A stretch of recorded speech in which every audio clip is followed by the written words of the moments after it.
No. Talking about the hurricane. That's actually going well. Did you see that they have restored 1.4 million people back to power last night? FPL apparently is making great progress in restoring power. Remember, they said they're going to be out for maybe months. Now, I know you know why they do that.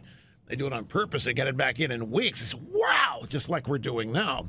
But they really are. That's fantastic. There's 2.6 million still without power out of a little over 6 million. So they are they're really moving fast. And, you know, Trump did an appearance down there today. He went down, flew down to Fort Myers. He's meeting victims and Governor. I mean, everybody down there is just really doing a bang-up job. There were trucks, power people, contractors, tree and landscapers just waiting for this storm to get out of there and drive south into South Florida, and they've arrived, and they've begun their work, and that's up. I mean, that's an upper. That's a positive thing. Thanks to all of those people that are, and they're going to get paid. I mean, this is commerce at work here. Pelosi calls it triple down. Anyway, so I wake up today, and all hell is breaking loose. And, you know, I wade through it. I do not knee-jerk reaction to anything, particularly when the drive-by media is involved. When the drive-by media and the Democrat Party are involved in setting a narrative every day, writing the script for the soap opera, I'm sorry, folks, I am immediately suspicious. I am not fatalistic. I'm not a pessimist by nature, except in a few things, and I'm not going to tell you what those are, but certainly not this. So I hustled and got out of the hotel, and I raced in here to start trying to make sense of things. So when I got up, the news was that Trump had caved on the wall. That Trump at dinner with Chuck and Nancy last night had caved on the wall. And then I saw that a lot of people, Trump voters, Trump supporters, believed it. And we're saying, it didn't take long. It's not even October, and Trump has already sold us out. I understand people have been sold out so many times voting for Republicans that they're conditioned to being sold out. And so they just figured this Trump thing may be too good to be true. And Chuck and Nancy, first they make a deal on the debt ceiling and spending, and Trump's praising them and praising it. And Mitch and Paul are over there fuming if they've been sold out and been thrown under the bus. And this thing comes along, and everybody's just fatalistic about it and thinking that it's over. But I stop and I ask myself,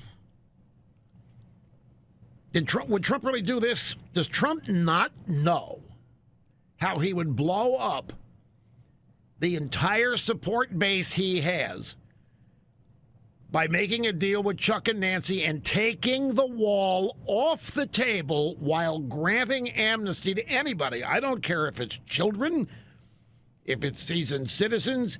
And I'm asking myself, would Trump really do that? Is he that? Fill in the blank. But a lot of people do think it. A lot of people did think it, and right there pushing that narrative is the drive-by media. And certain Republicans are helping that narrative be pushed. They think that Trump caved to Chuck and Nancy on the wall. So I came in here and I started digging deep. And I said to myself, don't get caught up in this. What you need to do is just chill. So I started looking into things, and we've got, a mountain of things to go through. But I'm going to tell you what Trump just said a few moments ago on the tarmac in Florida when he and Melania and his team landed in Florida. It's a tweet. We have to have the wall. If we don't have the wall, we're doing nothing. And then a tweet came 25 minutes later from Fox Business. Wealthy Americans are not my priority. My priority are people in the middle class, and that's where we're giving tax. That's another thing that blew up yesterday when I got back to the hotel after the program yesterday, and I'm deluged with messages from people. Well, we were played. We were played. Trump's talking about raising taxes on the rich now, and that's the only reason I voted for. I mean, if they lose, I had more people reacting to that than I have people reacting to me anyway on this Chuck and Nancy deal with the wall. So that's something we'll put off to the side. We'll come back to the tax business because that's a fundamental issue as well. There is a pretty good summary of events here that goes like this. Chuck and Nancy claimed after a dinner at the White House with the president that a deal had been done on granting amnesty to the DACA kids, the Dreamers. They're not kids anymore. Not all of them. 30% of them have reportedly committed criminal acts, some felonies. Chuck and Nancy said that Trump had agreed to enshrine protections for 800,000 illegal immigrants, the Dreamers, in a border security package excluding the wall. Remember something, folks. The media's primary task since the inauguration has been to separate you, if you are a Trump supporter, from Trump. That has been their objective. They're smart enough to know that if they can't destroy Trump, that only Trump can. Where have we heard that before? Only Trump can destroy Trump. They can't. They've been trying. They know they can't. So they've been trying to drive a wedge between you, Trump supporters, and Trump. So if Chuck and Nancy come out and say, we got a deal, amnesty for the kids, and Trump said to hell with the wall, and media reports it, all hell breaks loose. Meanwhile, Trump's in their White House, whatever he's doing, not even aware this is going on until after the fact. The White House press secretary, Sarah Sanders Huckabee, said there was no agreement on the wall during the meeting, which puts the ball back in the court for Chuck and Nancy, who said not only was there a deal, but that Trump had thrown in the bonus that he didn't care about the wall right now. Huckabee Sanders said, nope, no agreement. Trump said the same thing in his tweets this morning. No deal was made last night on DACA. Massive border security would have to be agreed to in exchange for consent. It would be subject to a vote. He then tweeted a follow-up message, the wall, which is already under construction in the form of new renovation of old and existing fences, and walls will continue to be built. And then Trump pushed Congress to pass legislation protecting the immigrants, but said he wanted big, that's in all caps, big border security. As he left the White House to go out to the helicopter to chopper over to Air Force One to go down to Florida, Trump admitted that he was fairly close to reaching a deal with Chuck and Nancy that excluded the wall and that the Republican leaders are on board. Chuck and Nancy then released a statement around the same time saying the president's tweets were not inconsistent with what they said. So Chuck and Nancy are backing off a little bit from the original. There's a, you know how this works, right? I'll give you an analogy. Apple introduced the iPhone on Tuesday. They got a new feature in the new iPhone that you're not going to be able to get for 9 months. If then, they can only make 10,000 of these things a week at 300,000 a month. They're having trouble with components. At any rate, the big deal on the new iPhone is face ID, facial recognition. No more fingerprint ID. This phone bombards your face with 30,000 dots with a 3D sensor that measures the contour of your face, and it can't be fooled if you grow a beard. It can't be fooled if you put on glasses. It can't be fooled if you get a sex change. It can't be fooled. And so they're demoing this. And the first national public demo doesn't work. It didn't work because it did. It did exactly what it was designed to do, but the media didn't care. The media wants Apple to blow up. The media wants Apple to be embarrassed, so they ran to the microphones and they ran to the keyboards and they began pounding. Apple's premier issue, big fail, Face ID, big fail. It didn't fail. I'm not going to get into tech explanations here with you, but it did exactly what it was supposed to do. Those of you who have an iPhone with fingerprint ID, you know when you restart the phone, you have to manually enter your passcode before Touch ID works. It's designed this way. Somebody had been playing around with the phone that Craig Federighi was going to demo Face ID on. It was his face that the phone had been told to recognize and had been trained to recognize. But all these other assistants were turning it on. They didn't know. This is so new. They didn't know the phone was trying to find Federighi, and when it didn't, it shut down. Exactly as it's supposed to do. Somebody other than you picks up your phone, tries to use it, and it isn't you. The phone shuts down and says, screw you. Well, it doesn't. It'd be fun if it did on the face. But Federighi didn't know any of that. So he picks up the phone, and it says, please enter your Apple ID. And immediate point is, it did exactly what it was supposed to do. It worked flawlessly. But the first report was big fail, brand new Apple stellar feature Face ID blows up. And in the next 12 hours, the bloggers were so happy because they hate Apple. They hate Apple like they hate Republicans. Amazing. And they were so happy to report that the big feature blew up. Oh, it was the greatest thing. It was orgasmic. Except they were wrong. They weren't curious. And even half of them that reported this knew that the system had done exist. So same thing here. First report, somebody says Trump caved on the wall. He made a deal with Chuck and Nancy. Amnesty for the dreamers. And the wall is gone. So that's what everybody knows. That's first reported, second reported, third reported, fourth, fifth, sixth, seventh, 25th report until the counter version gets out there. And it doesn't matter how powerful the counter version is. And it doesn't matter how many people type, tweet, broadcast the counter version. The first version is what makes the impression. This is a very frustrating thing to me, by the way, because I'm lied about so much. And when the time, and I don't respond to most of it, even when I do, what are the odds? The first thing that's reported is what people believe. Even sophisticates, even people who understand how the media works, even people understand the tricks, the subterfuge, the deceit, the dishonesty, even those people fall for the first thing that's reported. Now, I'm not defending Trump. What I'm telling you, folks, is I don't know yet. But it looks to me like Trump is tweeting all morning long that there is no deal, period, and there certainly isn't a deal on getting rid of the wall. It may happen later, but it's not gotten rid of. It's not gone. Boil everything down. Trump is Trump, I'm asking you who voted for him, is he this tone deaf?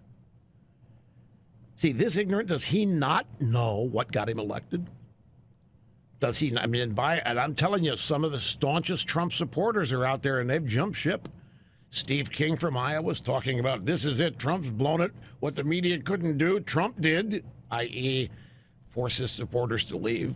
Mitch and Paul are probably up there going, all right, we're saved. Chuck and Nancy are having talks with the media saying, hey, what do we need to do to keep it going our way? Meanwhile, Trump's down in Florida actually doing some work while the rest of these people are engaged in PR messaging and so forth, which will probably triumph over reality. It always does.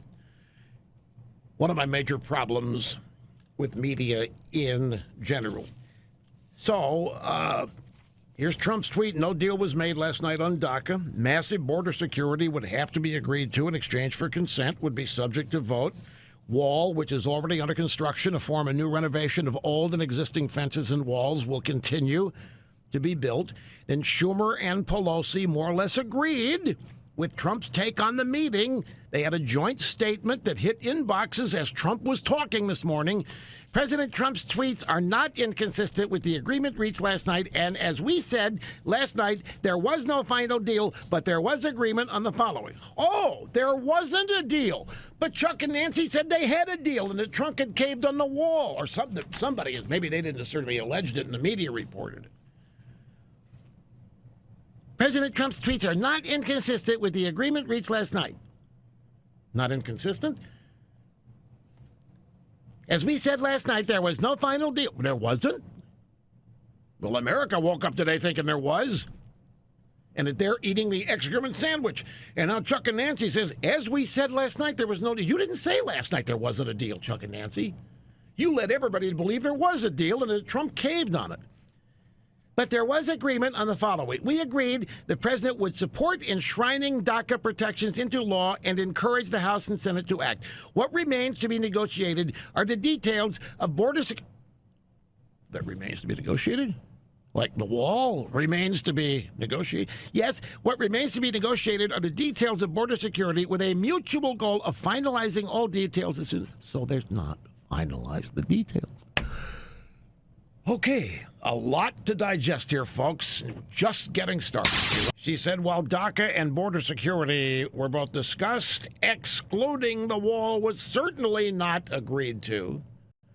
That's like 2 hours ago. And then Trump followed up in a series of tweets. He defended the Dreamers again, but said no deal's been made. He said, does anybody really want to throw out good, educated, accomplished young people who have jobs? Some serving the military? Really? He said, there have been in our country for many years through no fault of their own, brought in by parents at a young age, plus big border security. So I can see why people are worried. There hasn't been a cave yet, but it looks like there might be. I want to take you back, folks. I warned everybody about the possibility of this. None of this catches me off guard or by surprise. We're going to go back to March 27th. On this program, listen. Who are we talking about? We're talking about the people that are trying to criminalize Donald Trump. We're talking about the people that are trying to impeach him. We're talking about people who are trying via innuendo and leak and media assassination. We're dealing with people that are trying to destroy Donald Trump, and his press secretary just signaled that they are serious about reaching out to these people to try to get certain things done legislatively, like infrastructure or tax reform. I can't see the Democrats working with Trump on tax reform unless the rich get soaked.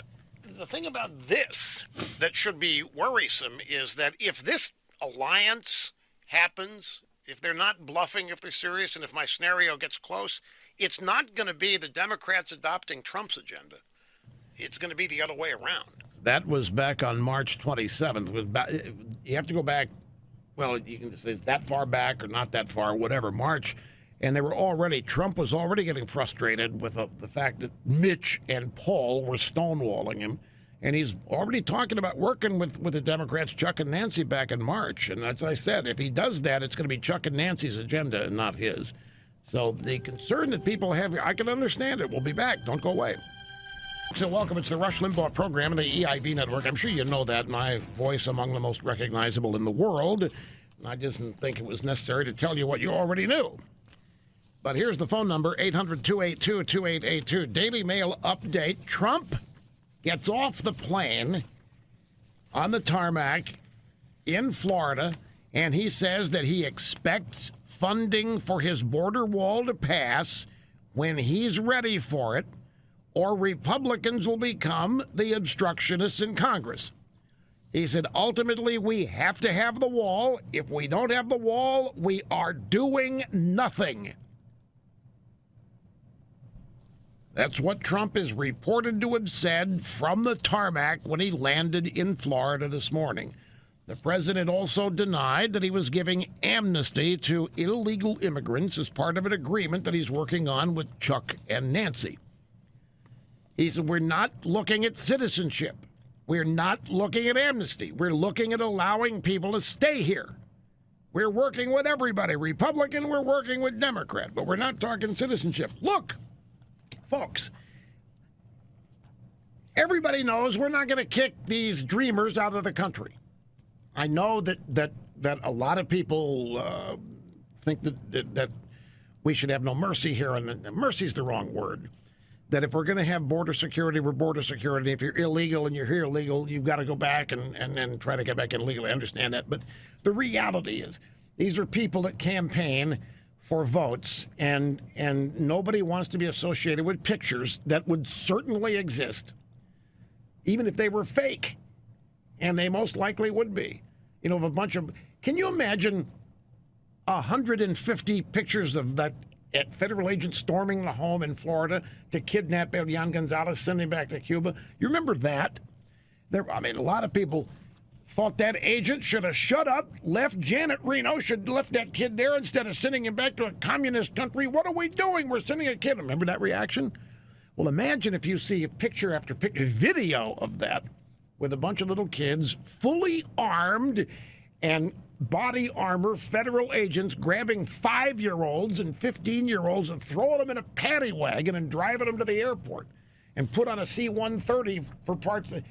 Nobody wants to be associated with that. The way to do this is what I suggested the other day. If you're going to allow them to stay, if you're going to make this exception, you get the funding for the wall in it, or there's no deal. And now you add something else. These people being allowed to stay can't register to vote for 15 or 20 or whatever. Take the incentive away from the Democrats to want, and the Republicans too, because they want them for different reasons. They want them for cheap labor. The Democrats want them for voters. Well, Republicans would like that too. But you put in a proviso. We can do what we want here, right? Chuck and Nancy are not running this show. They better not be running it. That was my point that I made in the soundbite that I played for. This is not Chuck and Nancy's show. Chuck and Nancy's party lost. Chuck and Nancy's party haven't won an election that counts other than Obama's presidencies in 2008 and 2012. Every other election the Democrats have been running with national House, Senate, right? They're losing. There's no way they get to run this show. But remember, the media is desperate to split Trump's supporters away from him. They are that's the only thing they got. Had a story yesterday. They've tried everything. It's not working. They don't understand it. And even the Democrat agenda, free tuition, not working. You know why that's not working? A lot of people think, whoa, that was a be a magnet. I think anybody liberal would support that. Well, the problem is that there's a lot of Democrats with student debt, college loan debt. There's a lot of parents who were not told their tuition is going to be free. So now all of a sudden, how do you grandfather that? How do you go back and tell people that have massive student loan debt that, hey, guess what? People going to college now are going to get free tuition and they're going to have a student. Well, what about me? Why won't you get rid of my debt? Well, we can't do that. We don't have the money. Anyway, it's not supported. So the Democrats do not have, their key agenda items do not have massive public support, and their attempts to destroy Trump have failed, all of them. So all they can do now, the only thing they've got is to split Trump's base away from Trump. And that's what all of this today is. Every bit of that is splitting. They want you to think Trump has sold you out and thrown you under the bus. They want you to think that Trump has given away his mandate in exchange for doing deals. They want you to believe that Trump loves deals. He loves action, and he's been frustrated because the Republicans won't do anything. So he's going over on the Democrat side, and he's doing deals. And in order to do that, the Democrats are running the show. The media wants you to believe that Trump is acquiescing to the Democrat agenda just so he can do deals and just so there can be something done. Now, the White House has been as clear as they can be today that there is not an agreement on the wall, and Pelosi, Chuck, and Nancy had to tweet that that's correct. So they are the ones backtracking today, not Trump and Sarah Huckabee Sanders. But the very fact that this has been reported with all of this energy, and you go back to the point, the first thing, the first element of a story that people hear, they believe it, whether it's right or wrong. And so this is going to have a lasting impact. Now, as I say, there's some updates. Trump said if we don't, this is on the tarmac in Florida, after all this brouhaha in Washington, lands in Florida, if we don't have the wall, we're doing nothing. Trump says there will eventually be a border wall and there won't be amnesty for dreamers. But they're going to be allowed to stay. People, whoa, wait a minute now. If you're letting them stay, how is that not amnesty? Well, they're not going to be made automatic citizens. Fine. Okay, if that's true, then they can't vote either. And for those of you shouting at me, Rush, we're talking about children. Not all of them are children anymore. We're talking about 800,000 people. Again, Trump reiterated that he expects funding for the border wall to pass when he's ready for it. Ultimately, we have to have the wall. If we don't have the wall, we are doing nothing. Now, that's the latest. Earlier, this is AlanBWest.com website. Trump White House issue major clarification in Dreamer deal. And there's a pull quote from the story. Schumer's communications director tweeted in response to the denial by Sarah Huckabee Sanders saying, the president made clear he would continue pushing the wall, not just as part of this agreement. So Chuck and Nancy are backtracking a little bit here. But look, they know what they're doing. They got their first message out that Trump caved. Trump says the wall's off the table. Trump's going to do it later. We're going to have amnesty. That's out there. That's what people think now. And it's going to take a lot of repetition to correct this. And plus, the first impression is always made. I mean, it's the first imprint. It's almost impossible to release it. Audio soundbite number 2. This is another flashback. January 3rd, CNN. Jake Tapper had Chuck U. Schumer on the program with Dana Bash, who said, you expected to be the Senate Majority Leader working with President Hillary Clinton. By the way, have you seen this inane report from CNN extolling Hillary Clinton's breathing talent? That she has this unique ability to breathe through one nostril at a time? It's obviously because she's got some problems. She's sitting there going, Hillary's not healthy. Leave it at that. And so to cover, she's so much smarter than the rest of us.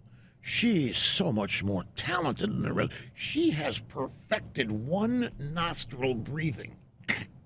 I'm serious. Anyway,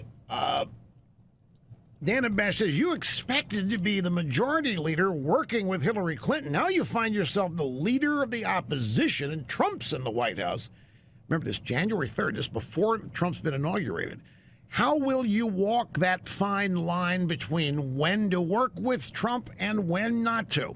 The only way we're going to work with him is if he moves completely in our direction and abandons his Republican colleagues. January 3rd, before Trump's even inaugurated.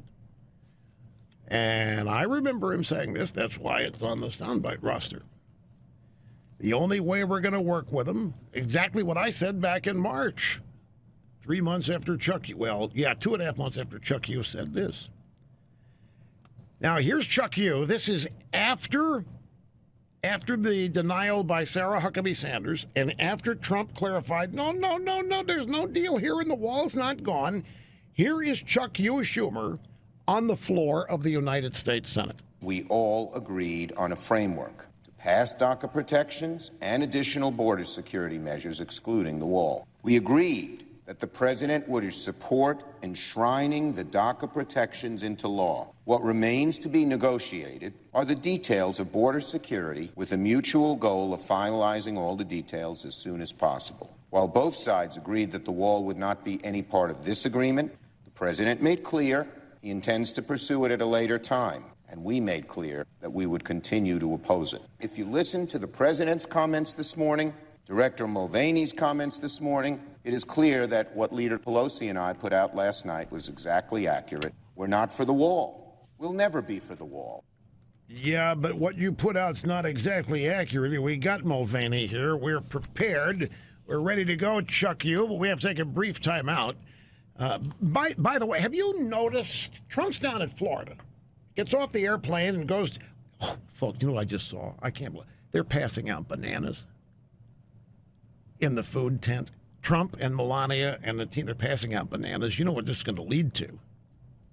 You know damn well what this is going to lead to. I got to bananas are the perfect food. You may not know this, but when East Coast, Northeastern football teams go out to Arizona to play the Cardinals, or when the Chargers in a couple playoffs games went to Miami to play the Dolphins, bananas for 2 days before the game.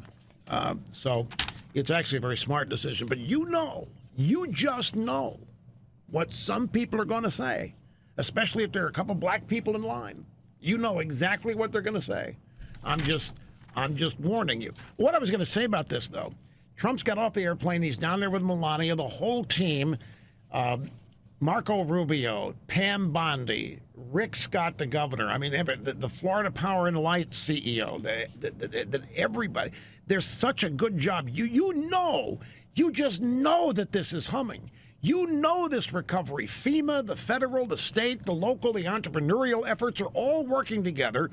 And the recovery, reestablishing electricity and other things must just be going gang up, because you're not hearing anything about it. The drive-bys are barely covering this. The drive-bys are not spending any time at all. The drive-bys are all trying to tell you that Trump caved and the wall is history and Chuck and Nancy are running the administration. They're not even telling you what's going on down in Florida with the hurricane recovery, or Houston. They're not even talking about Hurricane Harvey anymore.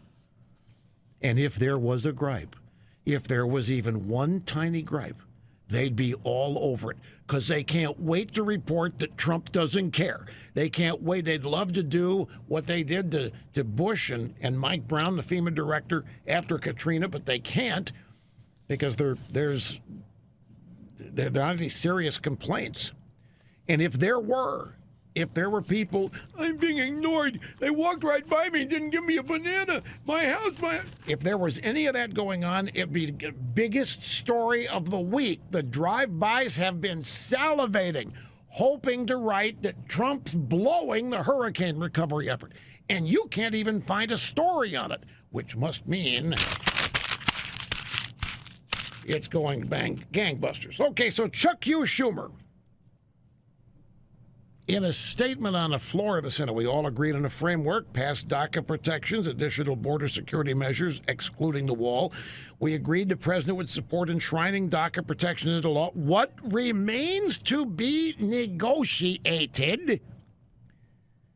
He kind of said that. What remains to be negotiated? He just glossed over that. Are the details of border security with a mutual goal of finalizing as soon as possible. They didn't finalize anything, folks. And Chuck confirms it on the floor of the Senate. What remains to be negotiated? While both sides agreed the wall would not be any part of this agreement, the president made clear he intends to pursue it at a later time. We hate it. We're not going to be supported, ever. The president wants it. And then he said Mulvaney's comments this morning, if you listen to the president's and Mulvaney's comments, it's clear that what Nancy and I put out last night was accurate. Okay, here is Mulvaney's on Squawk Box at CNBC. And the question, people are calling him Amnesty Don this morning. Does the reaction of the political base here affect what's going to happen in the White House? Did we get close to a deal and now we're pulling away because of that? I don't think the criticism is fair. I think the criticism is assuming that the president is giving up on something. He's not. I think if you do end up seeing some type of agreement regarding DACA and this massive but not wall border security, talking about technology and people, all the things that we need to stop drugs and illegals from coming across the border, if that does become the framework for an agreement, that does not mean the president is giving up on his priorities. He's made it very, very clear to me that the wall is a top priority for him in all budget negotiations and will continue to be. So now you gather to break bread in the Blue Room at the White House. What's the mood there? Number I 17. think what you saw last night was a group of professional deal makers. I saw the president do this on a couple of times. When the conversation started to move to the things that we disagreed on, he moved it back to the things that we could agree on. I think that's the way you get deals done, right? You and I might disagree 80% of the time, but that still gives us 20% opportunity to try and work something out. The mood was cordial. There was pushback on issues. There was very polite, gentlemanly, and ladylike pushback on issues on both sides. Mr. Schumer continues to push this idea of this $30 billion tunnel under the Hudson River that the president very politely pushed back on. But I thought it was cordial and productive. The president is not giving up on the wall, and he's certainly not giving up on border security. Mulvaney says that Trump was deal-making, hasn't given up on the wall.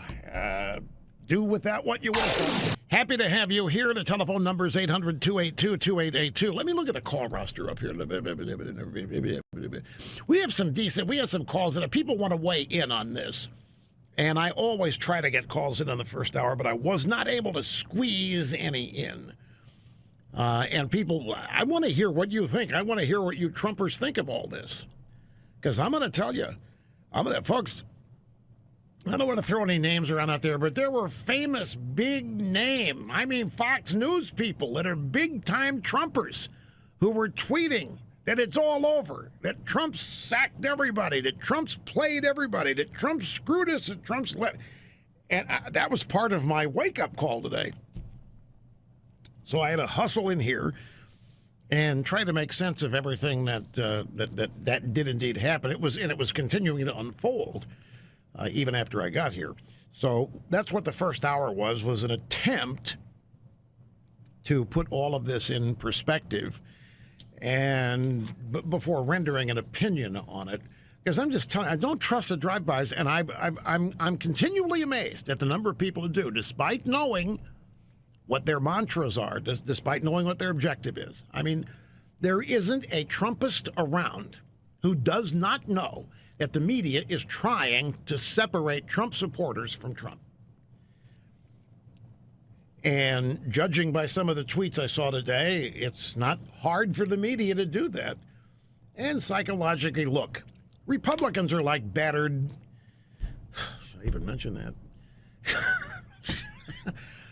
My Lord. I was going to say, battered spouses.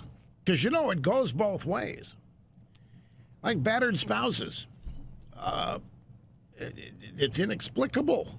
But Republicans have just been savaged and let down and double-crossed and lied to so many times that it is a political expectation that it's going to happen again.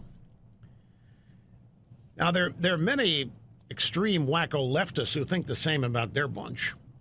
There's a story today about liberals in San Francisco.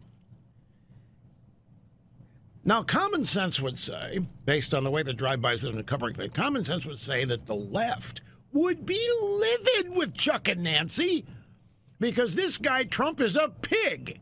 This guy Billy Bush tape. This guy is a despicable human being. This guy is low-rent scum. They hate him. And so you would think that if Chuck and Nancy even go in the same room and have dinner, it'd be grounds for kicking them out of the party. But no. The LA Times has a story today that liberals in San Francisco are loving this. They think it's great because they believed what everybody apparently believed early today, that Trump had caved and that Chuck and Nancy had rolled Trump. And as long as they think that happens, I guess they'll be cool with it.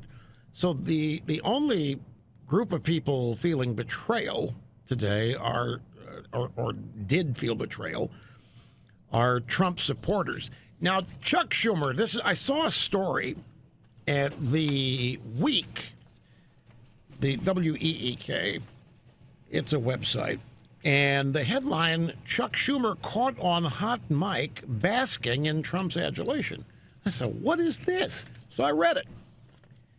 Senate Minority Leader Chuck Schumer took to the Senate floor today, this morning actually, to discuss Equifax's massive security breach, the physical limitations of the border wall, and his supposed agreement with Trump, struck alongside Nancy.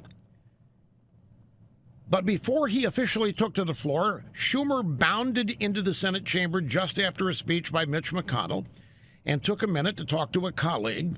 Sorry, just got here. Anything new Schumer can be heard saying. And then he was heard saying, he likes us. He likes me anyway, Schumer said with a chuckle. Well, we have that. Schumer walking into the Senate, talking to a colleague, bragging about how Trump likes him. And here is what that sounded like. He likes us. He likes me anyway. What we said was exactly accurate.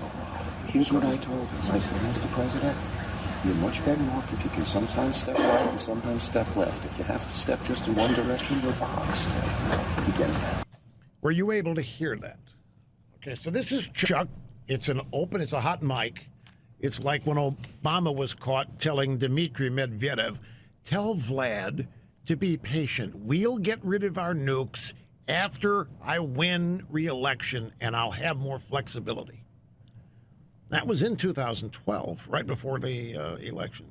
Same situation here. There's a hot mic down there on the Senate floor. Chuck Hughes said, he likes us. He likes me anyway. And what we said was exactly accurate. Here's what I told him. I said, Mr. President, you're much better off if you can sometimes step right, sometimes step left. If you have to step just in one direction, you're boxed. He gets that. So one takeaway from this is that Chuck felt it necessary to tell his colleague that what we said was true, which means there might have been some doubt. Which means that people on Chuck's team know that Chuck is prone to exaggeration, that Chuck may be prone to misstatements. So Chuck had to make sure his colleague knew, hey, you know what? What we said was exactly accurate, and here's what I told him. Now, why would Chuck say that? Well, the reason, because I don't care what Chuck thinks he said. What the media reported that Chuck and Nancy said was that Trump had agreed to forget the wall in exchange, in a deal for granting amnesty or whatever, letting the DACA kids, the Dreamers, stay. And the White House has been pushing back on that all morning. Trump has been pushing back personally on it from Florida after he landed at Fort Myers Airport or thereabouts to participate in Florida aid. So let me see. Let's go to the phones because I feel sometimes I feel bad. People have been holding on for so long, and I intend to get their calls sooner than I got to today. We'll start in Coronado, California. Bob, I'm glad you called. What's up? What your thought on this? Well, Rush, thanks for clarifying all this in the first hour. I appreciate you feeling like it was clarified because that was the objective. Yes, and Rush, what I think is important is that what I see what the Democrats are doing is they're willing to work with Trump, and I'm willing to give away some of my ideals as long as Trump does something, even with them, and that's very disappointing. But if Ryan and McConnell aren't going to cooperate at all, I would rather see Trump pass tax reform, even tax reform light, with Democrat policies involved, than see the Republicans stymie him. So I'm not going to give up on Trump, even if he starts to move to the left, to get something done with tax reform. Doing nothing is no longer an option. But let me ask you something here, Bob. What if what he gets done, because Chuck Schumer said back in January that the only way they'll work with Trump is if he moves in their direction, if he moves their agenda. What if that's what if a tax reform package soaks it to the rich and gives some tax relief to the middle class? It won't be much if the Democrats are involved. What if that's how it happens? Well, Rush, to me, that'll be horribly disappointing. But that being said, if we just sit and follow McConnell and Ryan and say, well, nothing's going to happen at least until 2018, I mean, this is an opportunity of a lifetime to wipe out about 10 or 12 more Democrat senators. I know. I mentioned this yesterday. It wasn't the first time. The opportunity that exists here. If you're a conservative, if you're a Republican, I dare say that if you're over 50, you never thought that what happened last November would be possible. You wouldn't think a Republican, I don't care who it is, could win the White House and that we would control the House and the Senate at the same time and have the Democrats' 2018 prospects be in the tank, which they are. The Democrats stand to lose even more seats in the Senate. It's a once-in-a-lifetime opportunity, it's certainly once-in-a-generation opportunity to fix everything that has been on our minds for 30 years. It's a once-in-a-lifetime opportunity, and it's not being utilized. And it isn't being utilized, sadly. The perception is that it's House and Senate Republicans that are refusing to work with Trump, that they're embarrassed of him, that they don't want Trump to become the definition of a Republican. They don't want Trump to define the Republican Party agenda. They are also very, very loyal. They owe a lot to their donors. The donors hate Trump. The Chamber of Commerce hates Trump. All of these people that the Republicans think they can't get elected without don't like Trump. So it has been a stonewall. And if you're frustrated about this, and I'll tell you I am, I'm livid. And it was seeable. I mean, this behavior by the House and Senate Republican leadership isn't anything new. All you had to do was listen to what they were saying during the campaign. They didn't want Trump to win. They didn't think he was going to win. They never thought they would be in this position. They may not even like being in this position because they don't want this kind of pressure on them. They don't want to have to move his agenda. The Republicans in Washington are identical with the Democrats when it comes to the big issue, and that's immigration. Both parties want amnesty. Both parties want it now. They want comprehensive immigration reform, and they want open borders. And the people that give the money are the ones that call the shots in politics. And so the Republicans are being loyal to their donors. They're being loyal to the paymasters, if you will. And it's squandering an opportunity. And I've said this guy from Coronado, you just heard, every Trump person that I've talked to, everyone from any walk of life has said pretty much the same thing. If Trump has to work with Democrats to get some of what he wants done, so be it. I haven't run into anybody. Now, and this is purely anecdotal, and I don't talk to a lot of people. I'm just saying, in my universe, people that I know who voted for Trump and want the Trump agenda or most of it, I don't know anybody who is content for nothing to happen, status quo, while the Republicans and Trump bicker. I don't know anybody who wants any more of this.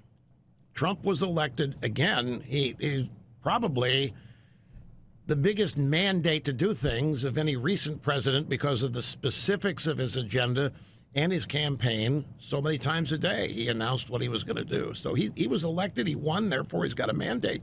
And his party is not assisting and not helping.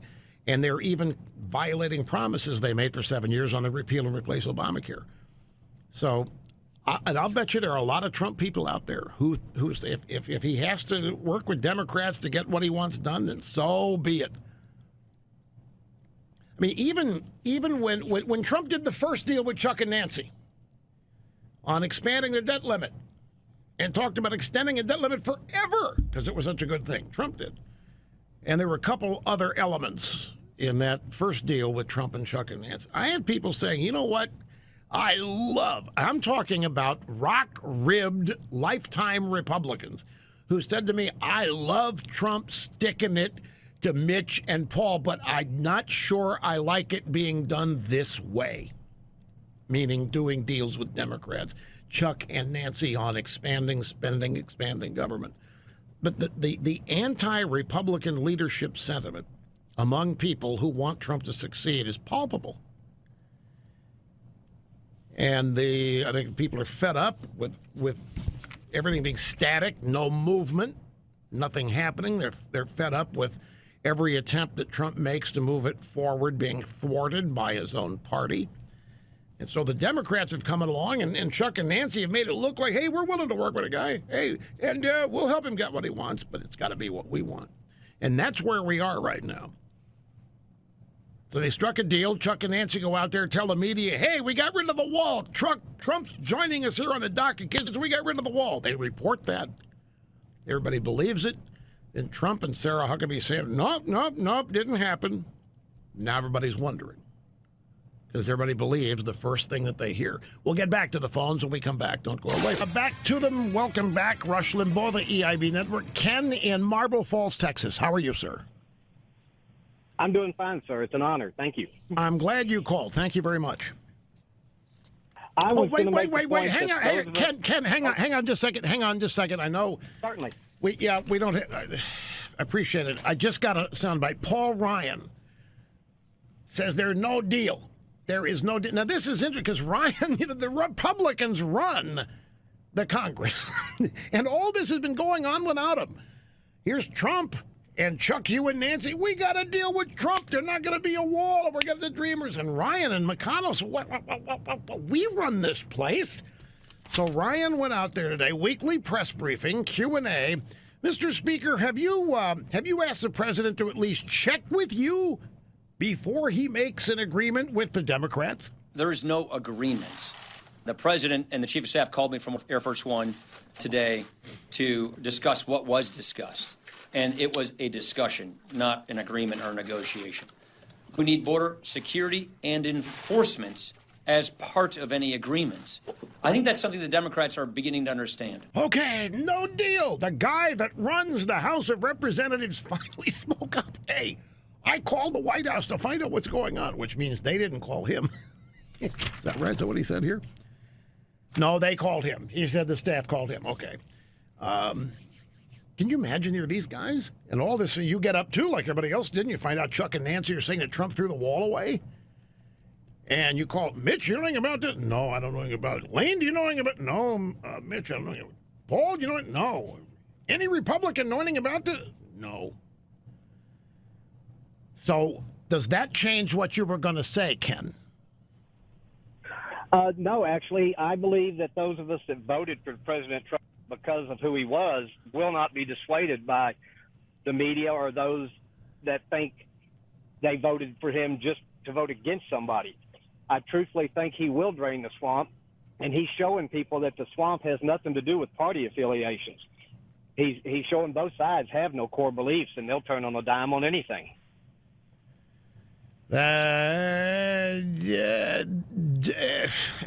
It's a challenging. The left has core beliefs, Ken. They're not. They have ideology. Yes, they're not yours or mine, but they've got core beliefs, and they are damn loyal to them. But I get what you think Trump has the ability to prevail against them while making them think they're winning. Yes, sir. I think he's already playing both sides against each other, and they don't even realize it. He's a lot smarter than these politicians we have. All right. What was your first thought when you first heard today that Trump had negotiated away the wall in exchange for letting the DACA people stay in the country? Well, when I first heard it, it came from the media, so I assumed it was a lie and that they were coloring it to fit their liberal agenda. Did you? I do not believe he will give away the farm. Okay. You really thought that. I know that's a smart thing to say. It's what I would say. But there was no fear? You didn't have even a flash of temporary, momentary panic? No, sir. I really do believe that he's playing them. All right. I have yet. Thank you, Ken. I appreciate the call. Folks, I have yet. Now, my memory could be a little wavering on this, but I can't recall fielding a call yet from a legitimate Trumpist who feels betrayed. I know they're out there, but I haven't had. Most of the people that have called here have echoed the two that we've had today and all the ones on previous occasions. Their faith in Trump is total, and it's unshakable, at least as of now. and they are not at all worried about this. We'll be back right after this. A week ago today, the Credit Reporting Bureau, Equifax, had to disclose that they were the subject of an online identity breach. They got hacked, in common parlance. Now, Equifax is a company that collects extensive data on more than 140 million Americans for purposes of establishing credit scores. This outfit determines whether or not you are a good, average, or poor credit risk. Well, what about them? The personal data that was hacked includes your social security number and your name, and addresses, and all kinds of purchasing history. 140 million people. Some of that data has been breached, making hundreds of thousands of people vulnerable to identity theft. I don't think all 140 million have been accessed, but that's how many people are in their database. The hack into their system began in mid-May. It was discovered and shut off near the end of July. And we are in the middle of September when we're hearing about this, proving one of my oft-repeated points. Identity theft is a crime that happens when you don't know it. That makes it especially bad. I mean, you know if somebody's beating you up. You know if somebody shoots you. You know if you shoot somebody else.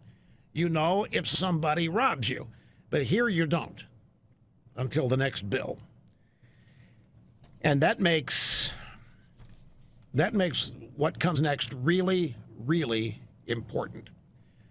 Equifax shares the bad news a week ago today, but that's a month and a half, 2 months after it actually happened, and all hell breaks loose. Now, this is a perfect example of why, in this day and age of online information, you have to be the one to protect yourself and your online identity. You just don't know when your data is going to fall into the wrong hands as a result of a theft, as a hack, or just somebody's mistake. What can you do about it? There's an answer to this, and it's LifeLock. LifeLock, the single biggest online identity theft protection available. In circumstances like this, especially like this, you can count on LifeLock to be monitoring billions of online transactions daily, looking for evidence of online identity theft, and reporting it to you when they see your identity involved. How does it work? You become a LifeLock member. That means you give them your social. You can trust them with it, your credit cards. And they establish a pattern for you. You do. Your pattern is then established, the way you spend, withdraw money, move money around, however, it's established. And then when there are spikes in it is when LifeLock notices and tells you. Like if there's excessive spending outside your range of normalcy, then they let you know. LifeLock is how you find out before you otherwise would that your identity may have been stolen. And then they go into action trying to stop these instances, but nobody can stop all of them. So they've got a staff of people that do nothing but work with you if it happens to put you back together with as much ease and less pain as possible. Really, there's nobody that does anything like this as well as LifeLock does. And remember, nobody can prevent all identity theft. Nobody can monitor every transaction out there, but nobody comes close to what LifeLock does. LifeLock.com or call them 800-440-4833. Either way, my name is worth 10% off, and it doesn't cost much to start anyway, under $10. LifeLock.com or 800-440-4833. Angie in Dayton, your turn. What do you think about all this? I'm sorry, can you say that again? What do you think about all this? What's on your mind? Well, I'm not a Trumpster. I voted for him, but I'll get to my point. I think that he's always 3 steps ahead of Pelosi, the Democrats, and the Republicans. And so I think this was a power play that he did. You think this is a grand Trump strategery, in other words? I do. They always want to be in the limelight. They never want to be outdone. They always want to be the center of attention. So if he moves to Pelosi and they start to work with him a little bit, he's pushing others towards him as well who never wanted to work with him to begin with. You know, this is an interesting point. So you were kind of iffy on Trump. You voted for him anyway, but you're not a big time supporter. Now you've become one because you think he's 3 moves ahead of everybody. Well, I became a Trump supporter after the Billy Bob or Billy Bush incident, actually. After it? So, yes, I did. After it? Yes. I was... God, I love you even more. That's just... Could you walk us through that process? How in the world did you become... Because this is in total opposition to what the drive-by media thinks people should think and how they should have reacted. The Billy Bush episode moved you closer to Trump. How? Why? Well, I have always had a lot of male friends. I've heard a lot of male locker room talk, and believe me, women are just the same. And I believe they just threw this out of proportion. There are women out there who do this as men who are groupies. Men and women are groupies. And there are women who allow this. And to think that, oh, my gosh, men don't talk like this, women don't do this, women don't talk like this, men don't, aren't groupies, it's absurd. And it was sort of nitpicky. And it threw me. You're exactly my point. That is how people talk. You've heard it. And women, too. We've all heard that. Well, Russ, I have one more thing, and one more comment about what you said yesterday or the other day. Sure. About actually had to do with she doesn't understand why white women did not vote for Trump. And I have an idea why the suburban women, whenever they're telling everyone that white men are homophobic or the problem with America, are racist and everything else under the sun, and then they expect us to vote for her when she's sort of criticizing our husbands or our sons or our brothers or our fathers. That's actually very, very shrewd of you. I really am glad I held on with you, Angie. Thank you very much. I'm gonna expand on your points here, but did you get that, folks? She said she wanted to weigh in on a point yesterday. Hillary's out there saying that. You remember what Hillary said? Hillary said that white women did not vote for her because their husbands told them not to. Remember that? And we all say, wait a minute, what happened to feminism? Who are all of these docile women who are only doing what their husbands and boyfriends tell them to do? But Hillary said that. White women didn't vote for her because their husbands didn't like Hillary and their husbands are telling them to vote. And Angie's point is, no, Hillary, you're out there calling white guys the problem with America. You're calling them racists. You're calling them homophobes. You're calling them bigots. And the only white guys you seem to like are not the kind of guys we married. So to hell with you, Hillary. We're not going to sit here. We don't have any solidarity with you just because you're a woman. This is why, you folks, on a program like this, you actually end up talking to the people who make the country work. And another thing that she said that I think is very insightful, and I do love the fact that after the Billy Bush thing, she glommed onto Trump even tighter because she knows that that's how people in her world talk. Women too. But the point, she thinks Trump is 3 steps ahead of these people. Now, stick with me on this. Most people, even a lot of Trumpists, but not as many, the conventional wisdom is that Trump, as the outsider, doesn't know what's going on. That the inside the Beltway culture is so special and it's so unique. And it's so tiny that nobody that's not part of it could ever function there. Nobody who's not in the establishment could possibly understand it. And so they have an arrogance that leads to a condescension against people, which leads the inside the Beltway people, the establishment, both parties, to think of Trump as no different than his voters, a bumpkin idiot. And that leads them to believe that they're going to be able to run rings around him, and he's not even going to know what's happening because he doesn't know. He may have built buildings and he may have written the art of the deal, but he can't do what we do. He can't even understand what we do because he's too stupid. Now, they may not say it that way, but I guarantee you they have that attitude. These are arrogant people. They're very exclusive. It is a very elite, unique group in their own minds, and they do tell themselves they're special, and they're different, and they're better. And Trump represents, somebody from the wrong side of the tracks, accidentally stumbling into the clubhouse here, and nobody threw him out. And so they think they're dealing with a bumpkin and an idiot that they can make mincemeat of. And I get the deep state thinks that. I'll bet you some of the people that Trump picked in his cabinet think that. Some of the, I'll leave it at that.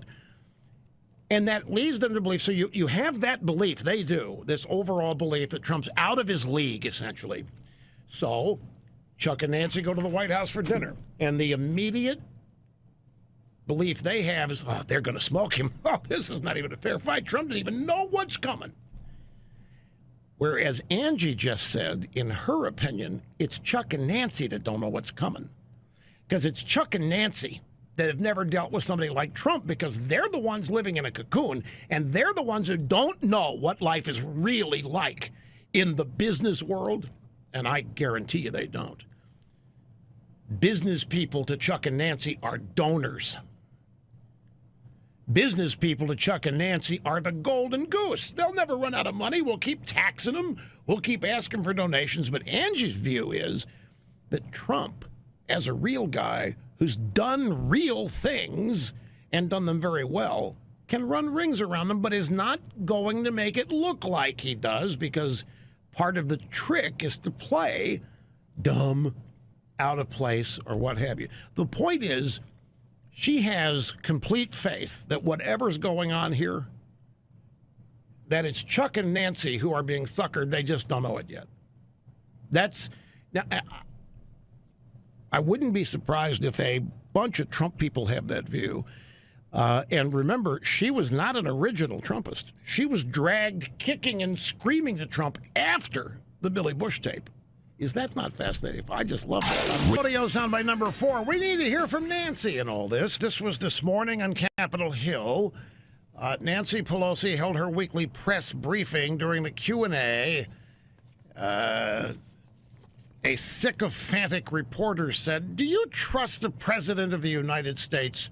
And should the Dreamers trust him?" So in other words, see, these people are believing that Trump made a deal, and Chuck and Nancy somehow at the White House brought Trump around. The Dreamers are okay. They're going to allow it in, and Trump's not going to do the wall. But the reporter says, see, the reporter's not sure. They're too happy. You sure you can trust Trump? Do you think the Dreamers should trust Trump? I do trust that the president is sincere in understanding that the public supports, that overwhelmingly the public supports not sending these young people back. It was interpreted by some that we had a deal on the bill, but that wasn't on the package. That wasn't the case. We had an agreement to move forward, in our view, with the DREAM Act as the basis for how we protect the Dreamers and for further discussions on what provisions relating to the border might be in an accompanying bill or whatever as we go forward. So I trust the president in that regard. See, I love this. Of course I trust the president. 2 days ago, she hated Trump. She's out there saying the most despicable, horrible things in the world about it. She trusts him now. And I'm sure you Trumpists think that's because Trump is so clever and he makes everybody like him. So the drive-by guy was undoubtedly disappointed because he wanted her to say, "No, we don't trust this guy. He's a pig. You saw the Billy Bush tape. The guy's a pig. We hate Trump. No, we don't trust Trump, but we're working on behalf of the..." That's what the reporter wanted to hear. So the reporter didn't get what he wanted. Let's go to Trump. I quoted Trump all morning. Let's actually go to the audio sound bites. This in Fort Myers on the tarmac at the airport. Reporter says, "Are you open to citizenship for the Dreamers over time, you pig?" We're not looking at citizenship. We're not looking at amnesty. We're looking at allowing people to stay here. We're working with everybody, Republican. We're working with Democrat. I just spoke with Paul Ryan. He's on board. Everybody's on board. They want to do something. We're not talking about amnesty. We're talking about taking care of people that were brought here, people that have done a good job and were not brought here of their own volition. But very importantly, what we want, we have to have a wall. If the wall is going to be obstructed, when we need the funds at a little bit later date, we'll be determining how much we need. Then we're not doing anything. Right. Oh, well, there it was. You heard it. I mean, I quoted him earlier, but you just heard it here. If they don't get the money for the wall, we need the funds a little bit later. That's what Chuck and Nancy said. He said they're going to do the wall a little bit later. If we don't get the money for the wall, the funding, then we're not doing anything. Now, I got a guy from Katy, Texas on hold. His name's Andrew. Andrew, stay there. I don't have enough time to get to you. But Andrew is, he's not all hunky-dory with this and wants to explain why, and I want you to hear what he has to say. But there just isn't enough time. If Andrew were a highly trained broadcast specialist, he could make his point in 20 seconds like I do. But I wouldn't put that kind of pressure on a call. Andrew, you got 20 seconds, go. It's not fair to rank amateurs, folks. Lovable rank amateurs. That's why I leave the precise timing leading up to the ear-splitting tone time to get out to the highly trained broadcast specialist. The framework of that, the narrative of that has been, is that Putin colluded with Trump, Trump colluded with Putin to screw Hillary and win the election. That Putin wanted Trump to win. And now official thinking is changing. That Putin actually hates Hillary and wanted her to lose. It didn't matter to who. Details and more coming up. So I'm going to get to Andrew in Katy, Texas, but first, one more Trump soundbite. And this is where he emphasizes that there's no deal, that there was no deal, and that if the Democrats obstruct the wall, at some point he will obstruct them. This is in Fort Myers today. We played the first soundbite here right before the end of the hour. Here's the question again from the unidentified reporter. Why did the Democrats say there was a deal at dinner? You pig! Why did they say that?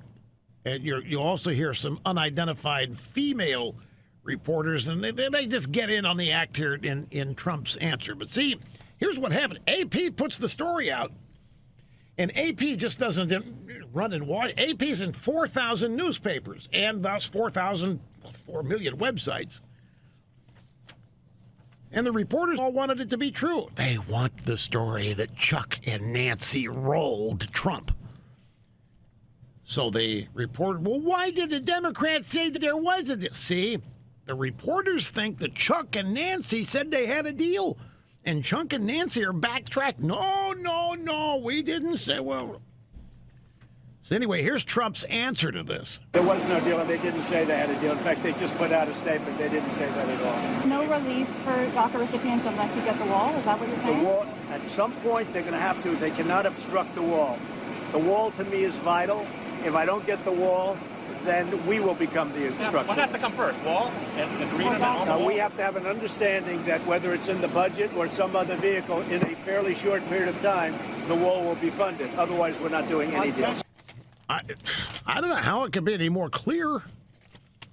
I mean, you're going to have to believe that Trump doesn't mean it, or that they tricked him and now he's trying to slide back out of it.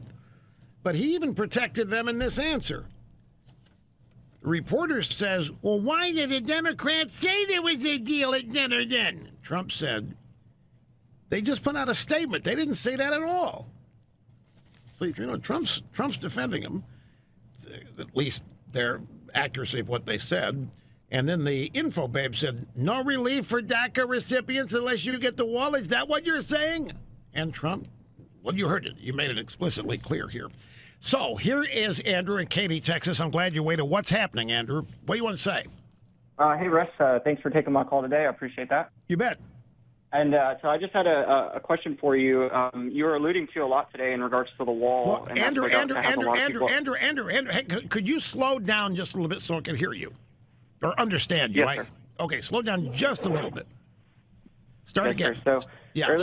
earlier today, you spent some time alluding to a lot of conservatives being upset over, the wall, and then linking, the deal and trying to manipulate the deal to no wall, and trying to paint that narrative. And based on what I'm seeing, and based on how I feel, it's not the wall; it's the amnesty portion of it. We have a president who campaigned that no amnesty, they have to go, and then they can come back in, and those were his promises throughout the campaign. And for him to essentially, I know it's not amnesty, but it essentially will become amnesty, and that's what our president's doing. And I think that's what's got a lot of people ticked off, not the wall.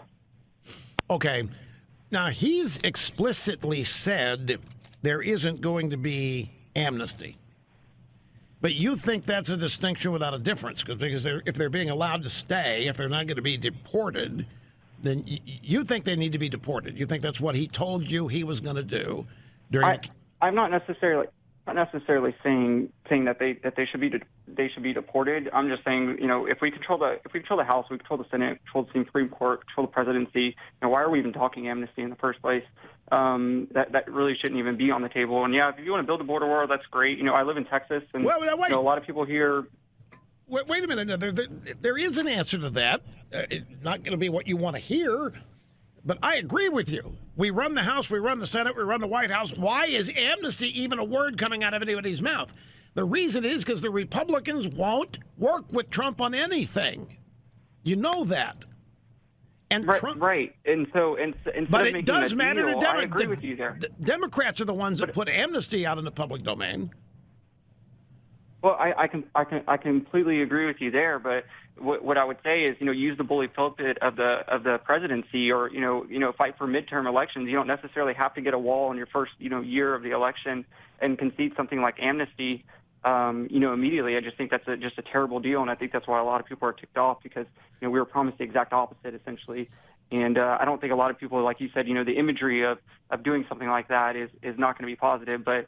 Before we even discuss those things, things like border security, our border needs to be secured before we even have that discussion, honestly. That really needs to be where we're at. Now, wait a second now.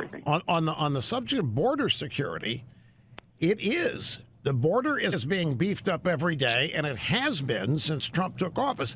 It's not a big story. The drive-bys haven't spent a lot of time on it, but you know as well as I do that the numbers of people even trying to get in are way down. And you know why?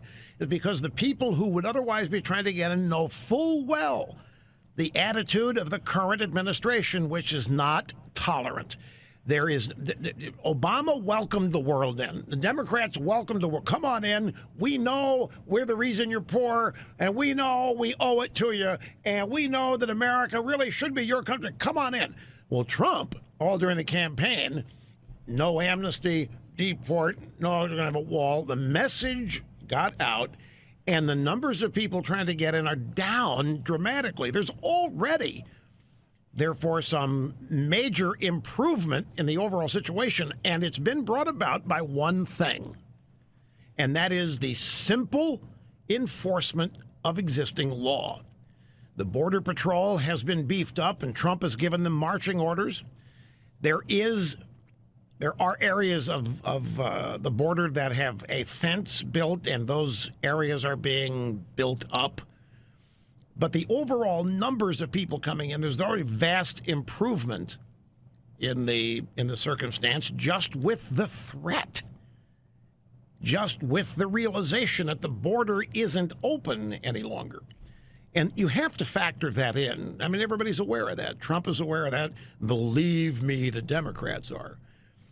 I hear you when you say, why is amnesty even on the table? We won the election. Those Democrats didn't win anything, and they're not even close. I totally agree, but the answer to that, look, I hate saying this, because it ticks me off, and it's not fun to sit here and blame your own team, but there's no way around it. It's flabbergasting. It's frustrating. Like I said in the first hour, we're never, ever going to have, we never thought we would have this opportunity. And the odds of it coming around again, therefore it needs to be sustained. And that means elections need to continue to be won. And that means Democrats need to continue to lose. And no matter where the Republicans are, the Democrats need to continue to lose. And at some point, try to bring the Republicans around. But when you have Trump, I mean, he doesn't want to sit there and do nothing. He doesn't want to sit there and get nothing done. People define action as coming after legislation. In truth, there is already plenty of improvement and a bunch of action taking place with just the simple enforcement of existing law. But because it doesn't involve a change, it's not perceived as dramatic change, even though on the ground it really is. The numbers of people trying to come in way down, number of people getting in way down, number of people leaving is way up.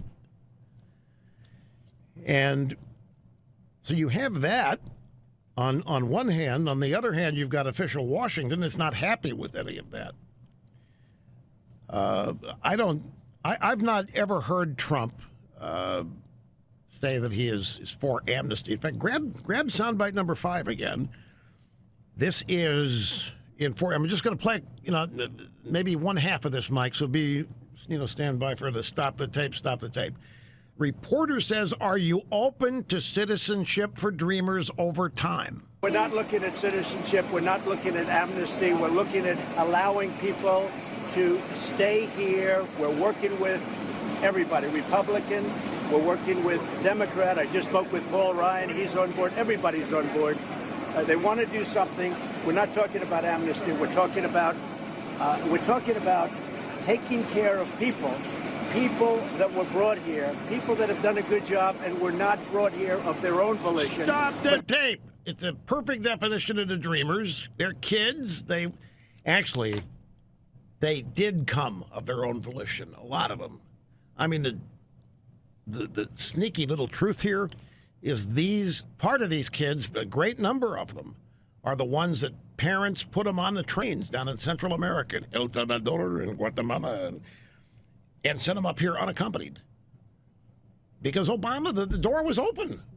The Obama regime was welcoming them all in, and they'd cross the border, get off the trains. The Obama administration placed them in homes all over America. I didn't even process them. If you remember this, they weren't even going through the full processing stage. And there was one place, it was Rancho Murrieta. A bunch of them were busted in there, and people in Rancho Murrieta showed up at a town council meeting and said, "No, we don't want them here." And so the bus went somewhere else. Some of them were offloaded. But the point is, the Obama administration offloaded these kids, and they put them in homes. It was all set up. And that's who we're talking. They were not, they did come of their own volition to the extent that an 8 or 9 year old could come, but they came by themselves. They were not accompanied. We always suspected at the time that the real intent here was to get them here, knowing full well that nobody's going to start rounding up a bunch of kids and send them home. And the next thing that was going to happen, people like Chuck Schumer and Nancy would go to the microphones and cameras. "It's so horrible.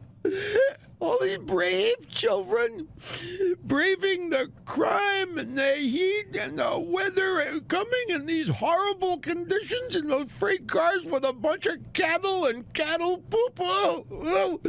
And how we can't let their parents in. I don't know who was." So it was a push to get their parents in. And that's what the parents thought. So it was all part of a grand strategery. And I'm convinced that it was. So that's who we're talking about here, is these kids. And Trump is saying, well, I've said it myself. Nobody wants to be in charge of pictures of a roundup of, and now they're not 8 or 9 anymore. They're a little older than that. And some of them are not even kids. Some of them have aged beyond 20 and 21. But the question I have for you, we're not talking amnesty. Let me get the exact quote from the Trumpster. We're not looking at citizenship. we're not looking at amnesty. We're looking at allowing people to stay here. Would somebody like to tell me the distinction? Would somebody like to tell me the difference? We're not going to grant them amnesty. Nobody's talking amnesty. We're not looking at amnesty. We're looking at allowing people to stay here. Quick timeout. We'll be back with more. Hear it. Dear Mr. Limbaugh, the only reason we are having this day of news today, the only reason you are speaking about what you are speaking about today is because the blanking Republicans will not do what their party's president ran on doing. This is not Trump's fault. It is the elected Republicans' fault. Sent from my iPhone. I suspect that that's a popular sentiment out there. Now, CNN is having the biggest time today. I've been watching them. They're over here in maybe like a 13-inch monitor over here to my right. It's like a 16 by 9 letterbox. Everybody's squeeze-zoomed. Like they all look short and fat. It's a perfect picture for CNN. The guests, too. But they just having the best time because their graphic on the screen all the time is Trump base explodes over hints of Dreamer deal, meaning you are exploding out there. You people are near the end. You've had as much as you can handle. And here is arguably what they're using to say that. It's Steve King, congressman from Ohio. He was on CNN today with Allison Camerata. And she's at this very early this morning asking about Chuck and Nancy coming out saying they had a deal. And the question she asks, what did you just hear? What did you hear the president say? Wanting a big or a large or a massive border security deal, that doesn't address domestic enforcement. If we don't build a wall all the way through, then the rest of it is subject to prosecutorial discretion. His, as was under Barack Obama's, or the next president. So I think something's going to have to be reversed here with this president's policy, or it'll just blow up his base. I mean, this was a straight-up promise all the way through his campaign. I don't think it's unclear to anybody what those campaign promises were, but it looks to me like he's preparing to keep Hillary Clinton's campaign promise rather than his own. Congressman King, at this point in time in the morning, believed what Chuck and Nancy were saying, that Trump had agreed to a deal on the Dreamers and had gotten nothing on getting rid of the wall for it, and the wall was not part of the deal. And he wasn't the only one. David Rodham Gergen, who is the definition of Washington conventional wisdom. If you ever want to know what consensus and groupthink and conventional wisdom in Washington is, you find what David Rodham Gergen is saying, and you'll find out what 99% of them are thinking. And he was on CNN last night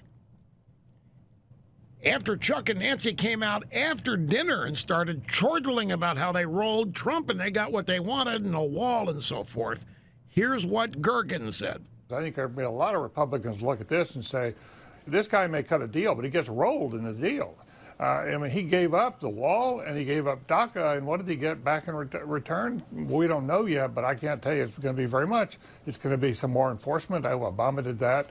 It's not a big deal. So on the deal itself, he got rolled, and I think there are going to be a lot of conservatives who are going to be reacting very angrily. And they were, because that's what they were treated. Chuck and Nancy come out last night.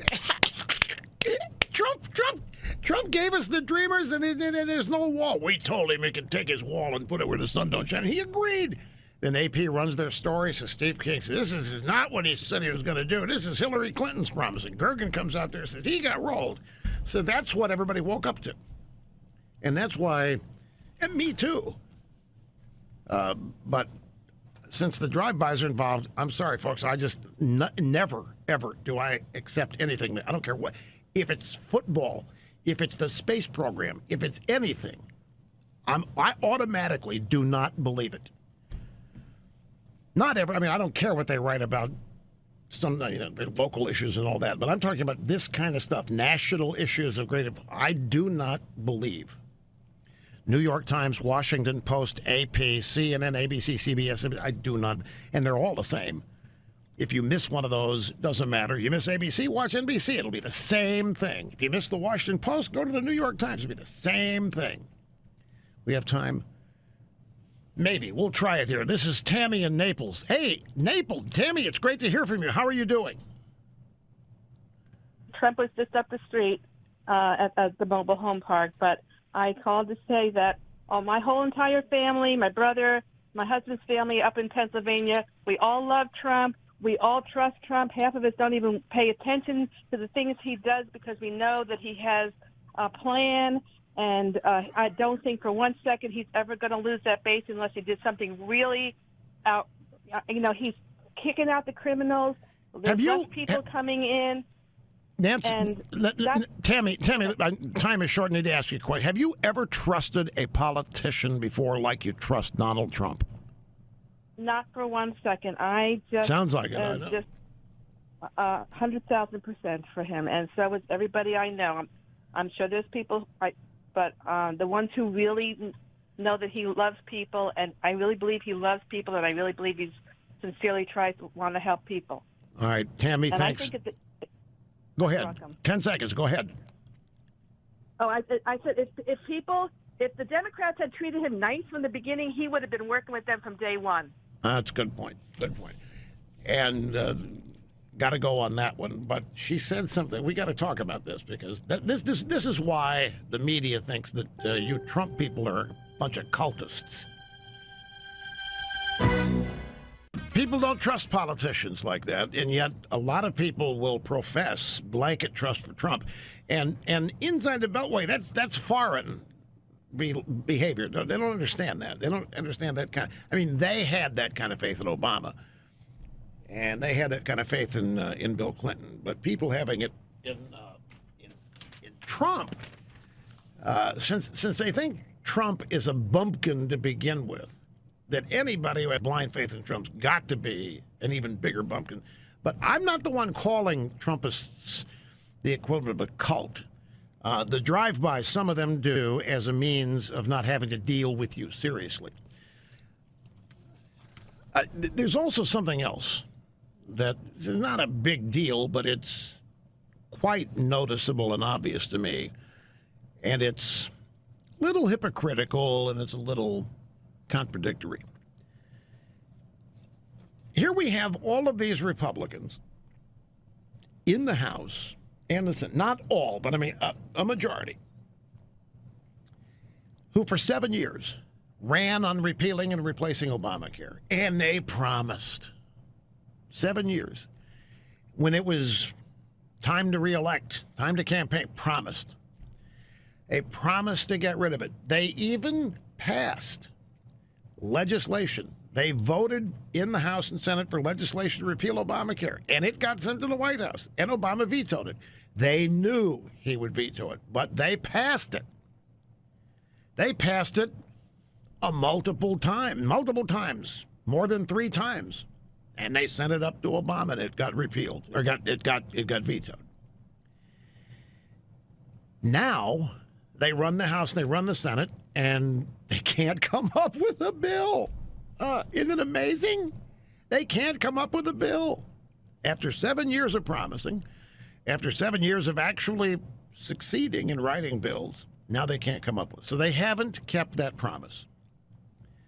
They've had opportunity upon opportunity upon opportunity. They've had all kinds of opportunities since January 21st to keep that promise. And now they don't want to be held accountable on that. They're asking, no. They get very defensive when you point all of this out to them.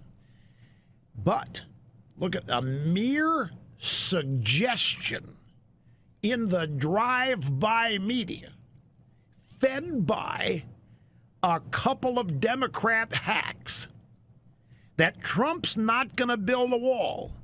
And those same people go into hysterics and start experiencing outrage that Trump is breaking a promise. And I find it a little curious. They fall for a story that makes it look like Trump is going to break a promise or has broken a promise, and they're outraged. That's the end of Trump. Why, that's the end of Trump's base. Trump is going to abandon it. And yet, they, 7 times, all these promises to repeal and replace Obamacare, and they don't expect to be held accountable to it. I find it's typical of inside the Beltway or swamp behavior. In other words, Trump has no latitude and no leeway. And apparently, there are not a whole lot of people there that have confidence. They are willing, apparently, to believe that Trump's been lying to them all along.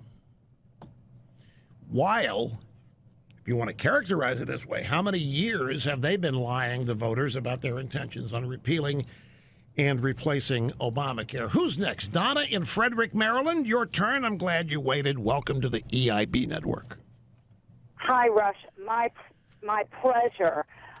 As a listener, I often feel like I'm faced with the ultimate challenge because the news sometimes leaves us dazed and confused, and I'd even venture to say somewhat feeling gullible and naive. I guess hence the very definition of fake news. And when I hear about, scary deals with devil Democrats, I think it requires a certain amount of discernment. And it really does, I think, put emphasis on your statement where they want to divide voters from Trump because the left is banking on the effectiveness of their propaganda. Exactly. And they because everything else they've tried to throw at him hasn't worked. We had the story in the Politico. They've done their market research or focus groups. None of this stuff, the Russian collusion, none of it is working. It just bounces off Trump. They're frustrated. That's why they're focusing on trying to separate Trump's base from Trump. That's the objective now. And it has been for really the whole period of time, but now they're just changing their tactics about bringing it back. But it's not working on you, it doesn't sound like. No, it is not. I've thought about it long and hard. If anything, it made me want to shift further to the right, not to the left by any means. That, you're not the first person I've heard say that either. That none of this that's designed to make you distrust Trump and eventually abandon Trump, it isn't making you more inclined to join the opposition. In other words, there's a backlash. In other words, you might say it is backfiring. Now, while all this is going on, ladies and gentlemen, the Democrats are out there, and there are a number of them getting ready to run for president in 2020.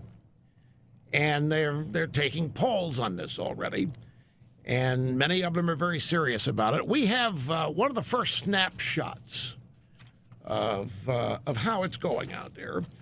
Paul Bedard, the Washington Examiner, the upcoming 2020 Democrat presidential nomination appears to be Bernie Sanders is to lose. Crazy Bernie, as of now, is in the pole position.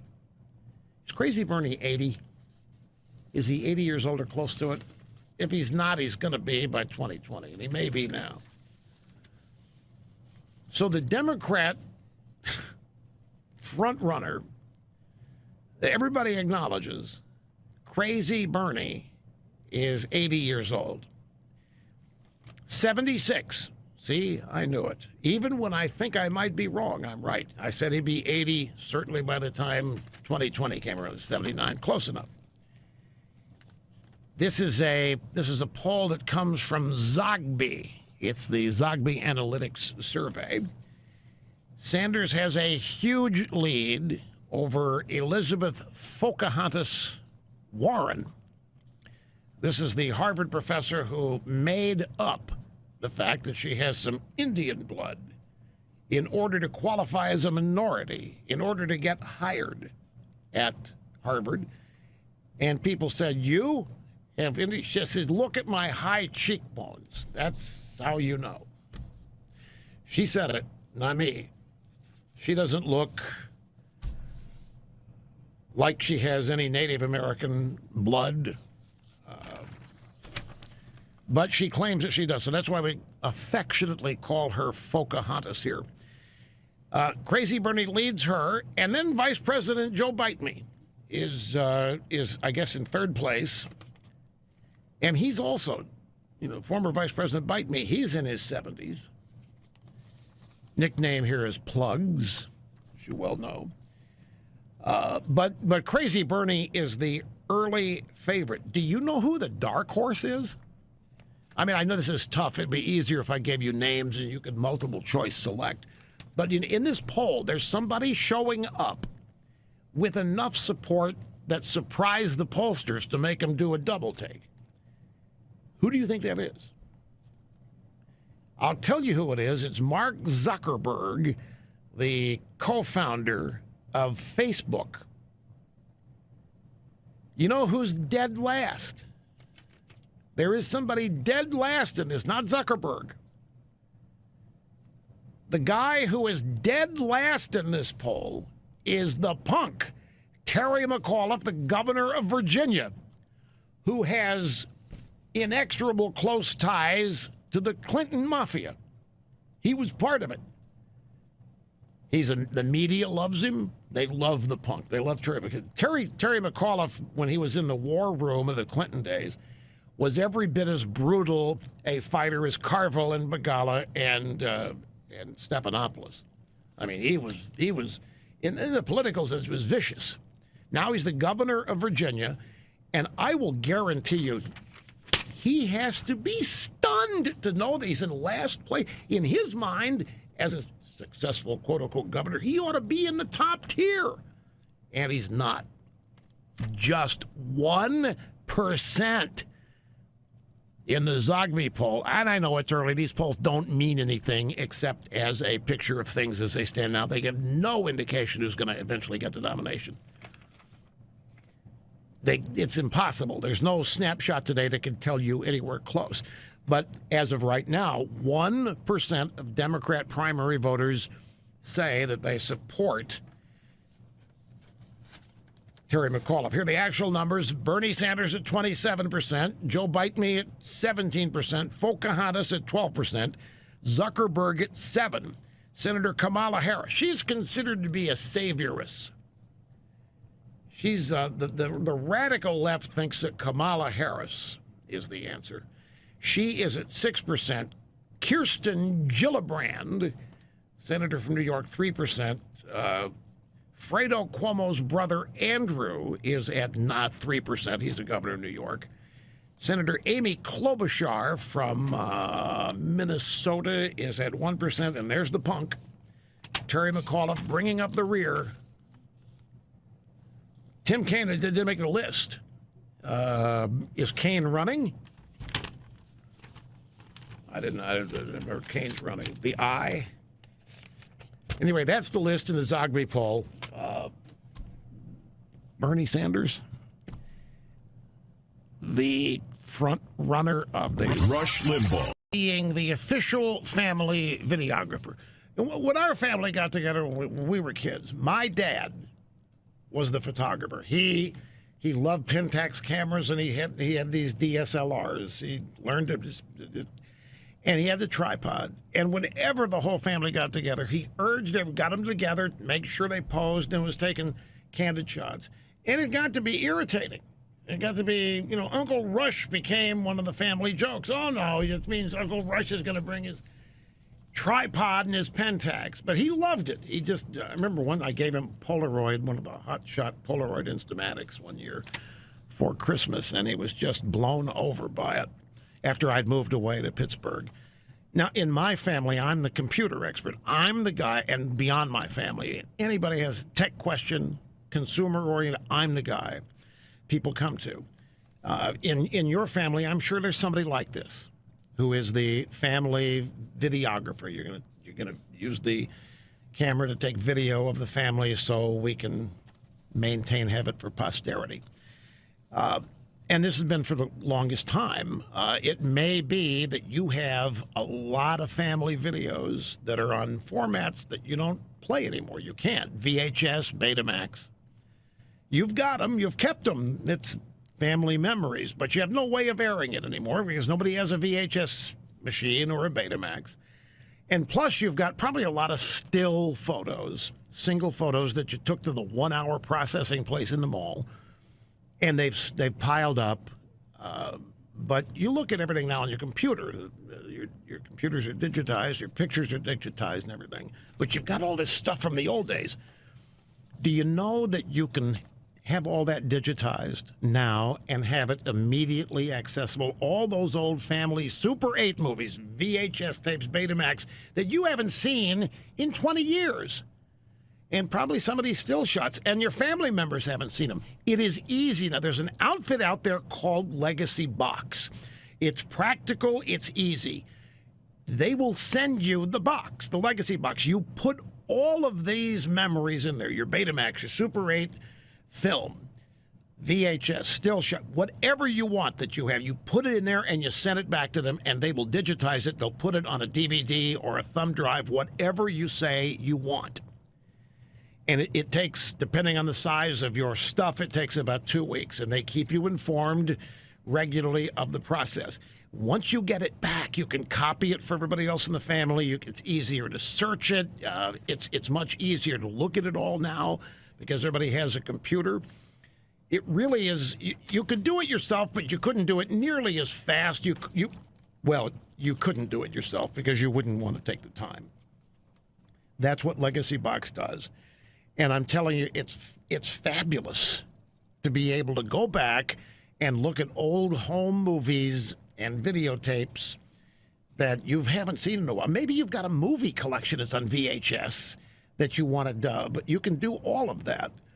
Sign up today at Legacy Box and have them ship you one of their specially protected boxes so that nothing gets erased by giant magnets and so forth in transit. And when it arrives, you put all your stuff in that box, send it back to them. They will digitize it and get it back to you. The website here to get started, legacybox.com/rush. And they have a special 40% off your first purchase deal going on now when you use that website, legacybox.com/rush. I've thought about doing this myself. Just, I'm a tech wizard. And I love it, but I don't have a VHS. I don't have stuff to play all these old things. They do. It's state of the art. Legacybox.com/rush.